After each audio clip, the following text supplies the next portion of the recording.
Un saludo cordial a todos los que nos acompañan en este espacio del Museo y Centro de Estudios Humanísticos. Con gran entusiasmo le damos la bienvenida a nuestro podcast, El Arte en el Museo, un proyecto que busca acercar a la comunidad al arte, la cultura y el pensamiento humanístico desde nuestra institución. Cada episodio está pensado como una ventana abierta al diálogo, la reflexión y el encuentro con distintas miradas. Gracias por ser parte de esta nueva experiencia.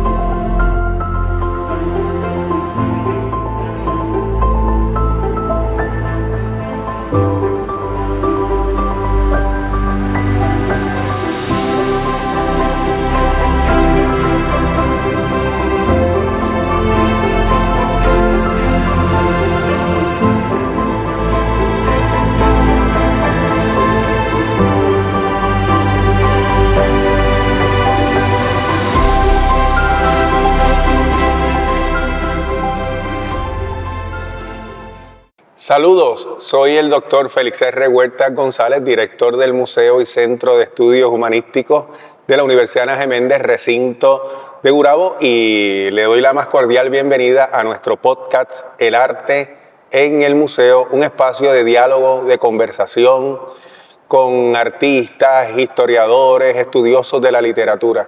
Y hoy tenemos un gran privilegio, hoy contamos con la presencia de un amigo, de un artista, de un curador, de un investigador artístico, el maestro Humberto Figueroa, a quien le damos la más cordial bienvenida. Humberto, gracias por aceptar la invitación a conversar. Estoy muy entusiasmado de este diálogo y realmente agradecido, porque realmente una iniciativa de este calibre y desde este museo implica que el museo en su proceso orgánico sigue creciendo y sigue buscando las formas de acercarse a su público. Gracias por esas palabras, y viniendo de ti pues siempre es un gran privilegio. Sé que has estado vinculado a este museo por muchas décadas, igual que otros compañeros artistas. Queremos ir documentando mucho de su trabajo, pero también del trabajo que han estado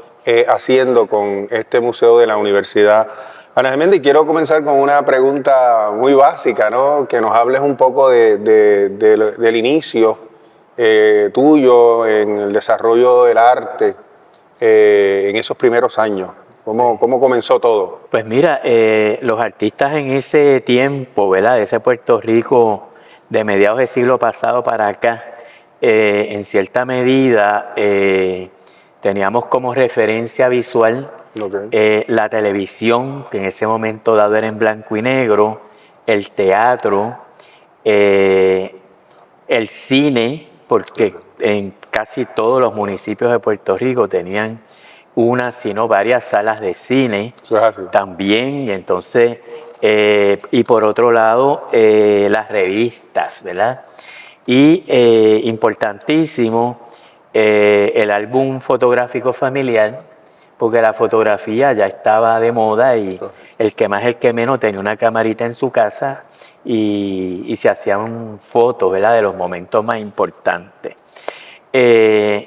La televisión en cierta medida a mí me impactó por lo que implica la visualidad que responde a unas narrativas, pero el momento donde por primera vez yo siento la conmoción que tiene que ver con una inmersión donde hay un cruce de disciplinas, fue en el Teatro de la Universidad de Puerto Rico en Río Piedra, donde mi mamá, estudiante de la Escuela de Farmacia, me lleva y hay una puesta en escena de la obra, creo que Ve Gigante, de Francisco Arribí, y lo que más me despertó en cierta medida, porque hay que, ¿verdad?, reconocerlo como tal, claro, fue como un llamado, un despertar, fue por un lado el ritmo de tambores al fondo del teatro y de momento la aparición de figuras bailando y brincando vestidas de Gigante de Loíza, y a eso entonces le sumas los actores bañados por focos de luces de colores aquí y allá. O sea que en cierta medida yo puedo decir que yo soy un artista visual, pero sobre todo porque el teatro me cautivó. Sí, que me hablas de, bueno, me lo estás diciendo, me lo estás mencionando y la imaginación me transporta allí, o sea, ese proyecto interdisciplinario te tocó inmediatamente y salió la vena artística. Humberto, yo he visto en tu trabajo una dimensión bien internacional, te he visto moviéndote mucho más allá del Caribe, Estados Unidos y otros espacios que ha tenido el privilegio de poder estar. Háblame un poco de eso, que a veces cuando dialogamos, ¿verdad? Tratamos de presentar particularmente lo de Puerto Rico, pero en tu caso, habla un poco de ese proyecto internacional que ha estado vinculado. Yo me formé ya académicamente en Nueva York, en una institución especializada en arte, que es el Pratt Institute. Ahí hice mi bachiller primero, mi maestría después en el área de las artes visuales, pintura, escultura, gráfica y demás. Y entonces, por alguna razón, esa exposición al cine y al teatro me llevó en el espacio de mi cumplimiento de entregas, de ejercicio, para profesores ya en cursos avanzados, profesores de escultura y demás, me llevó a la construcción de elementos tridimensionales que servían en cierta medida de fondo para acciones con compañeros que vestía, coloreaba y demás. Entonces, para ese tiempo, de lo que se trataba era de happenings o de cosas, ¿verdad?, híbridas. Pero eso es lo que un poco después se empezó a llamar performance, ¿verdad? Okay. La cosa performática, donde se cruza lo visual con lo escénico, que responde al cuerpo como lenguaje, ¿verdad?, como imagen. Y entonces, eso en cierta medida, cuando ya yo estoy en Puerto Rico trabajando con el Instituto de Cultura Puertorriqueña, la doctora Teresa Tío me invitó a que le ayudara a montar una exhibición de carteles y yo le dije que sí, que con mucho gusto, y fui, y entonces ahí descubrí que ella me entregó total responsabilidad y licencia para yo decidir el ordenamiento de esos materiales. Me dio mano libre. Entonces, me dio mano libre. Entonces ahí yo pude, a la par de trabajar con esos materiales, educarme visualmente con el arte de la gráfica, porque yo me crié en Ponce y los ponceños no fuimos expuestos a esa tradición de la cartelística puertorriqueña. Eso yo lo descubro como estudiante estando en Nueva York, de allá para acá. Entonces, en ese sentido, la capacidad de decidir cómo se posicionan las obras de arte en una sala de exhibiciones reactivó mi interés por lo escénico, y yo trabajo en ese sentido con curadorías y diseños de montajes, ¿verdad?, lo que en cierta medida se puede identificar como museografía, claro, partiendo de mi pasión por el hecho de convertirlo en un proceso de arte, porque mi talento no se queda ¿verdad?, marginado al ejercicio, y en ese sentido puedo, con el sentido que se tiene que llevar a nivel de establecer la narrativa que el artista en cierta medida sugiere a través de su trabajo, trato de que el espacio me dé las posibilidades de yo poder transformarlo y hacer un montaje que me permita la creación de una ambientación y que esa ambientación sea total, y si es total es inmersiva, pero igual es seductora y te arrastra. Y en ese sentido, contestando ya, ¿verdad?, a tu pregunta, Antonio Martorell me invita a ayudarlo con muchas de sus exhibiciones, y en eso estoy viajando a Copenhague, Dinamarca, a Madrid, a distintos países en Estados Unidos, el Museo del Barrio, para la Bienal de La Habana, Cuba, para el Museo de Arte Moderno en Santo Domingo, pero sobre todo en Puerto Rico, ¿verdad?, en distintas plataformas de instituciones, de museos y galerías. Estoy trabajando con él de la mano y él me da la licencia y la confianza para yo poder tomar las decisiones claves que me permiten él obtener esa sorpresa de ver su trabajo posicionado, dándole otro sentido a lo que él en cierta medida ya le había impregnado, ¿verdad?, a su arte. O sea que han sido experiencias muy ricas, pero vienen de ahí. Qué bueno que mencionas a Toño Martorell, porque te iba a hacer una pregunta relacionada a Toño, que también va a estar en una de estas conversaciones. ¿Qué aprendizaje le ha dejado ese diálogo con los creadores y cómo ha influido en su manera de entender el arte? Con Toño, con otros artistas dentro y fuera de Puerto Rico. Sí. Y en ese sentido, la misión de los artistas plásticos en Puerto Rico ha sido clave en la construcción de la identidad de lo visual, pero igual de esa identidad de país o de nación que se ha hecho desde el espacio de lo cultural. No solamente los pintores, los escritores, los poetas, los cineastas, los arquitectos, o sea, todo el mundo de alguna forma ha aportado a la construcción de esto, ¿verdad?, que llamamos nuestra isla, nuestra patria, nuestra nación, ¿verdad?, en el orden en que se quiera poner. Y en ese sentido, no es una labor en solitario. No, claro. Aquí estamos trabajando con una continuidad, y el conocimiento adquirido a través de talleres, a través de proyectos colectivos, a través de lecturas en solitario, en bibliotecas, en las pantallas de tus computadoras. O sea, todo el proceso ha sido uno que nos ha adelantado en lo que respecta a afirmarnos aún más y avanzar madurando ese proyecto que, si bien políticamente en las plataformas donde se discute, ¿verdad?, la condición de Puerto Rico y cómo podemos de alguna forma transicionar de su estado colonial a un estado, ¿verdad?, de absoluta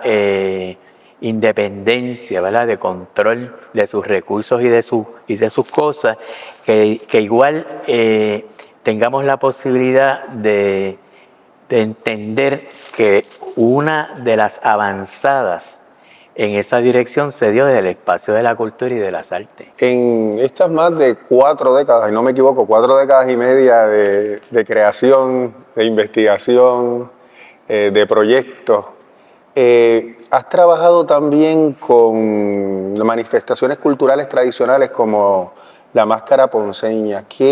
Humberto, ¿qué te ha enseñado ese contacto con el arte popular, que es tan importante, que estábamos hablando anteriormente? Eso, allá hay tela para cortar, ¿verdad?, como tema, porque yo regreso con mi maestría de Nueva York. Correcto. Y tengo como meta abrirme un nicho en el espacio de trabajo, abrirme un nicho en el espacio cultural puertorriqueño, ya, ¿verdad?, adulto, con mis grados universitarios y mis experiencias de afuera, pero igual insertarme en cierta medida en las líneas del pueblo. Y en ese sentido, yo recordaba, ¿verdad? Una de las imágenes que también tengo grabadas de esas visualidades que te llegan y te impactan, es que de niño, estando frente a mi casa en Ponce, en Villagrillasca, veo una comparsa de jóvenes vejigantes andando con vejigas, haciendo mucho ruido, y me dio una sorpresa y quizás un asombro, pero igual un susto. Y llamé a mi mamá, le digo, mami, mira esto. Entonces ella sale de la casa, ella era estudiante, estaba de paso, ¿verdad? Allí, sale de la casa, ve y me dice, no te preocupes, esos son los vejigantes del carnaval, pero tú no tengas preocupación alguna, que para eso yo tengo la manguera. Porque esa era la forma de defenderte. O sea, claro. tú de la verja para acá no entras porque yo te mojo. ¿Tú sabes? Y si te mojo te daño el traje, te daño la máscara. ¿Verdad? Bueno, el detalle es que esa imagen a mí me impresionó mucho. Yo entendía, ¿verdad? Y reconozco que una de las formas de la cultura material puertorriqueña que nos conecta con esa estética del medioevo europeo, ¿verdad? Como lo identificó el historiador y coleccionista Teodoro Vidal, es la máscara que todavía subsiste en Ponce y que nos conecta también hoy día con las artes populares de la República Dominicana, claro, en el área de La Vega, Santiago de los Caballeros y demás. Entonces, yo ya tenía una idea de cómo hacer una máscara, pero mi reto era, como artista, yo poder reproducir al detalle la máscara de uno de los grandes maestros mascareros de Ponce, que se llamó Juan Alindato, que para mí es el maestro de lo clásico, lo centralizado, lo equilibrado, ¿verdad? Lo simétrico y demás. Y entonces me propongo y lo hago, pero entonces como no tengo conocimiento a fondo, pues me invento la manera y uso alambre, cinta adhesiva, papel y pega, la pinto y la coloreo, y tengo como resultado de eso que puedo entrar en el carnaval, en el desfile, y cumplir con mi segundo reto, que es cómo yo me hago parte de una comparsa donde yo me siento que estoy hombro con hombro con cada uno de los muchachos de esa ganga. Pero igual, un tercer punto ahí es cómo yo desde detrás de la máscara puedo disfrutar el carnaval, ser parte de ese colectivo llamado comparsa de gigantes, pero igual mirar sin que me reconozcan. Wow, y entonces yo estoy desde el centro de ese espacio de desfile, de la calle, desde el centro de la calle, en una posición privilegiada. Y yo te estoy mirando y estoy mirándolo todo, y estoy jugando con los niños, los cugos, con el pueblo, con los adultos y demás, y siento el agradecimiento, el reconocimiento que ese sector tiene para con la figura del vejigante, porque hay un agradecimiento de que el vejigante todavía es parte de mi fiesta popular. Claro. Y entonces en ese sentido llego a la conclusión, sin pensarlo mucho, que tenemos que finalmente adelantar unas redefiniciones donde reposicionamos categorías, y en ese sentido la máscara como un objeto artesanal o como arte popular no puede estar marginada y en cierta medida considerada un arte secundario o menor, porque puede estar a la par con las expresiones más elevadas y más validadas de las artes cultas, como es la pintura y la escultura, y decidí que ameritaba borrar lo que se dice hoy día, borrar fronteras entre categorías, posicionar artes menores, las llamadas artes menores, las populares, con las artes superiores y las artes cultas en un mismo espacio.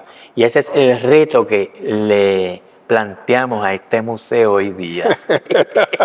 Y que hemos hablado de eso y estamos aceptando el reto. Exacto. Estamos trabajando. Entonces, en ese sentido, de lo que se trata, y eso algunos artistas contemporáneos han jugado con eso ya, y es, si bien Juan Alindato revestía sus máscaras con colores planos y entonces las decoraba con puntitos, que es como a manera de un puntillismo, ¿verdad?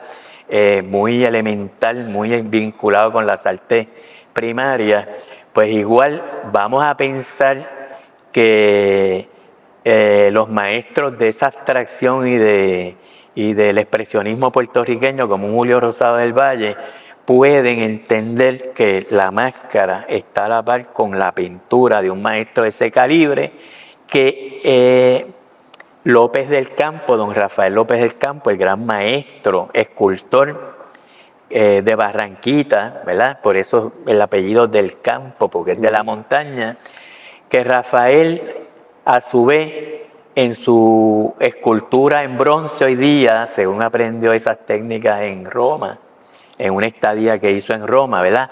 Becado, que igual al final la escultura de López del Campo se debe a la talla de santos puertorriqueña, esa tradición. Entonces, si se debe a que él reconoce que esa talla, que es un arte popular mayor para todos nosotros, ¿verdad? Inspiró en él un reconocimiento de que los cortes de cuchilla son angulación de síntesis de forma para la construcción de un cuerpo escultórico, sea el Josco, ¿verdad? Como Toro, o la figura de San Juan Bautista allá frente al Capitolio, que igual él validó el arte popular como un arte posicionado en las altas jerarquías de las expresiones en la cultura puertorriqueña. Y así podemos seguir hablando de Emilio Rosado, el tallador de gallos de Utuado, ¿verdad? Un gran maestro de la representación, que tú dices, pero si Emilio Rosado lo hacía tan bien, que podía estar al lado de un Lorenzo Omar. Y entonces cuando tú empiezas a plantearte estas cosas, tú empiezas a activar ese arte que tú tienes, que necesita, ¿verdad?, plantearse en el espacio de las exhibiciones de otras formas de narrar lo que somos y cómo entendernos. O sea que por ahí es que yo me afirmo como un devoto de las artes populares y de la cultura popular puertorriqueña. Qué bien que digas eso y que lanzas ese reto de eliminar esa frontera. Siguiendo esa línea, ¿cómo ves la producción artística actual y cómo valora el papel en este caso, de los museos universitarios en provocar estos cambios o estas transiciones o estos contactos como lo estás planteando? Bueno, hay que reconocer de entrada que en la historia de los proyectos de educación a nivel superior en Puerto Rico, el primer centro universitario con especialidad en artes visuales lo montó una ponceña y lo monta en lo que era el antiguo Poli, lo que es hoy la Interamericana en San Germán. Luego, pues, la Escuela de Artes Plásticas de Puerto Rico, que sale de los talleres que fue armando Ricardo Alegría bajo el Instituto de Cultura para apoyar el desarrollo de la restauración y rehabilitación y el desarrollo, ¿verdad?, la implantación, vamos a decir, de museos en las casas antiguas de San Juan y luego en Ponce. Y entonces, en ese sentido, todas estas escuelas, la Escuela de Artes Plásticas, los departamentos que se tienen aquí en esta universidad, los que están en la Interamericana, en la Universidad Católica, todos en cierta medida contribuyen porque le dan a los jóvenes puertorriqueños la posibilidad de crecer en áreas de especialidad que les permiten adelantarse, ¿verdad? Y adentrarse en el espacio del lenguaje de las artes, y el lenguaje de las artes es otro lenguaje, y en ese sentido, por eso los museos tienen la importancia que tienen, y sobre todo los universitarios, para poder servir de plataforma, no solamente para mostrar,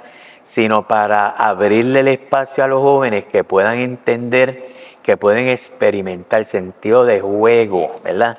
De ampliación de esas capacidades, no solamente de lo técnico, sino también desde lo significativo, que tiene que ver con el contenido que se quiere llevar a través de ese lenguaje plástico. Maestro, esta conversación ha estado extraordinaria.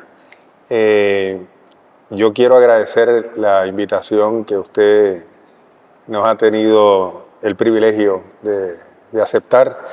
Yo creo que la conversación continúa, no la podemos terminar, así que... Esta es la primera. Esta es la primera de varias. Quiero agradecerte la visita aquí al Museo de la Universidad Ana Geméndez, recinto de Gurabo, con el que has colaborado tanto tiempo. Reiterarnos en que queremos seguir colaborando contigo y otros artistas nacionales e internacionales.